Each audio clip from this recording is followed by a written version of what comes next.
সকাল বিকালের নাস্তায় এমনকি চটজলদি কোনো খাবার খাওয়ার জন্য আমরা কালো জিরা কাঁচা লঙ্কা দিয়ে এই নর্মাল আলু সবজিটা কিন্তু আমরা খুব সহজে তৈরি করে নিই, যেটা খেতে বেশ ভালো লাগে, খুব চটজলদি তৈরিও হয়ে যায়। আর আমরা কম বেশি সবাই কিন্তু তৈরি করতে পারি এটা। তো আমি বলবো একবার এই বিশেষ মশলাটা দিয়ে এই আলু সবজিটা একবার তৈরি করে খেয়ে দেখো, এত মজা পাবে, আমার মতন তোমরাও বলতে বাধ্য হবে এই খাবারটা সত্যি অসাধারণ। তো এটা তৈরি করতে তেমন কিছুই লাগে না। প্রথমে লাগে হচ্ছে আলু। আমি আমার প্রয়োজনে আলু এখানে ছোট করে কেটে ধুয়ে একেবারে পরিষ্কার করে রেডি করে নিয়েছি। আলুটা তোমাদের যতটা লাগবে তোমরা ততটাই নেবে। তো আলু রেডি হয়ে গেল। এবার গ্যাসটা অন করে আমি কড়াই বসিয়ে দিলাম। আমি আমার প্রয়োজনে আমি সাদা তেল দিয়ে রান্না করি বলে 2 চামচ মতন তেল দিলাম। তেলটা গরম হয়ে গেলে কালো জিরা দিলাম।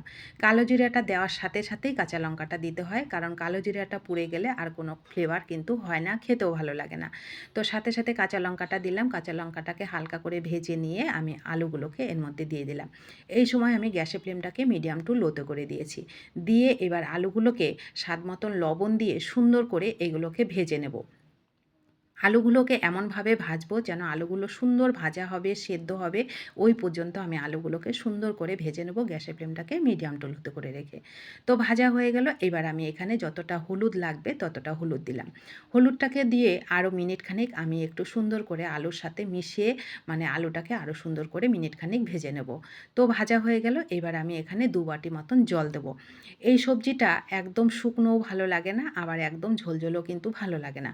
যার জন্য আমি মিডিয়াম ঘনত্বের করব, তার জন্য 2 বাটি মতন জল দিলাম।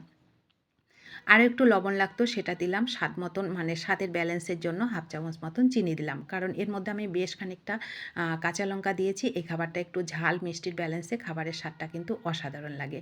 তো গ্যাসের ফ্লেমটাকে মিডিয়াম টু লোতে করে রেখে একটু ঢেকে আমি রান্নাটাকে তৈরি করে, আলুটা তো আগের থেকেই সেদ্ধ ছিল, বেশি আর রান্না করতে হয়নি।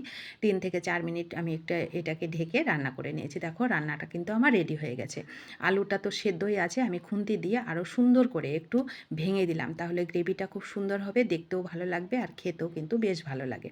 এইবার যে বিশেষ মশলার কথা বলেছিলাম সেটা হচ্ছে হাফ চামচ জিরে, 1 চামচ মতন পাঁচফোড়ন, বেশ কয়েকটা শুকনো লঙ্কা, কারণ এই খাবারটা একটু ঝাল হলে খেতে বেশি ভালো লাগে। এটা রুটি, পরোটা, লুচি, নান, এমনকি গরম ভাতেও কিন্তু অসাধারণ লাগে। আর এই মশলা দেওয়ার জন্য এই খাবারের স্বাদটা অসাধারণ লাগে। এত সুন্দর একটা মিষ্টি ফ্লেভার বেরোয়, যেটা তোমরা তৈরি করে না খেলে বুঝতেই পারবে না। তো ওই মশলাগুলোকে আমি হালকা করে ভেজে, বেশি ভাজবে না কিন্তু হালকা করে ভাজবে, আর পাঁচফোড়ন বেশি ভাজা হয়ে গেলে কিন্তু তেতো হয়ে যায়। তো হালকা করে ভেজে আমি আধা গুঁড়ো করে নিয়েছি, মানে একদম মিহি গুঁড়ো করিনি। তো সেখান থেকে হাফ চামচ মতন দিয়েছি। বেশি মশলা দেবে না, এই মশলাটা বেশি দিলেও কিন্তু খেতে ভালো লাগে না। আমি হাফ চামচ মতন দিয়ে সুন্দর করে মিশিয়ে রেডি হয়ে গেল আমার দারুণ স্বাদের কালো জিরা কাঁচা লঙ্কার বিশেষ সবজি। এই সবজি এত সুন্দর একটা মিষ্টি গন্ধ বেরোবে, যখন তোমরা তৈরি করবে তখনই বুঝতে পারবে। খেতে অসাধারণ লাগে বন্ধুরা, না খেয়ে থাকলে একবার অনুরোধ করব খেয়ে দেখো। আশা করি তোমাদেরও ভীষণ ভালো লাগবে। তো কেমন লাগলো এই সহজ রেসিপিটা অবশ্যই আমাকে কমেন্ট করে জানিও। ভালো লাগলে তৈরি করে খেও, আর ভালোবাসা দিয়ে আমার পাশে থেকো। ধন্যবাদ সবাইকে।